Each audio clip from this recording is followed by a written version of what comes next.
Good afternoon. Now your STV News, including the headlines for Aberdeen.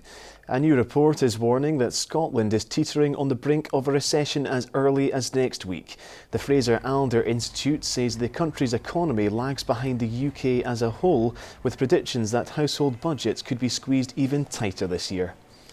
Earnings have taken quite a significant hit, so we've seen that the actual amount of money that people have in their pockets to spend has actually been declining. And one of the things that we know is going to happen over the next few months is inflation is likely to pick up to be close to about 3%.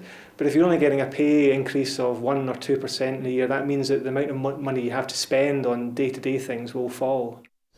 The widow of footballer Frank Capel has welcomed a bill being lodged at Holyrood to extend free care to under-65s with dementia. Amanda Capel has been campaigning for there to be no age limit for support to people with terminal illness. She joined Conservative MSP Miles Briggs today to see a members' bill formally lodged. Now, the largest warship ever built for the Royal Navy is undertaking her maiden voyage today. The 65,000-ton HMS Queen Elizabeth sailed out of Rosyth dockyard in Fife earlier this week and is now undergoing sea trials off the coast of Scotland. She is being escorted by 2 smaller warships and submarine hunting helicopters. Canadian Prime Minister Justin Trudeau will meet the Queen in Edinburgh next week. It'll be the second time he has met the Queen, having visited Buckingham Palace after his election in 2015. His visit to Scotland comes ahead of the G20 summit in Hamburg next weekend. And the main stories in Aberdeen.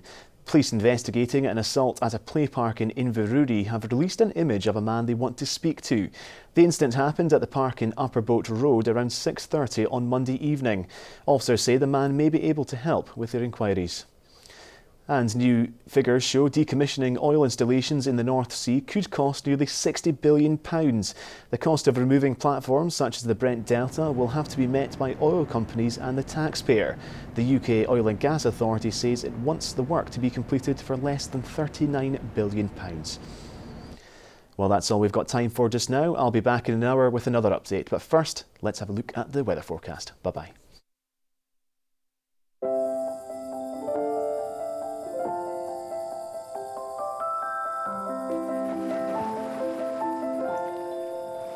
STV Weather, sponsored by Thompson.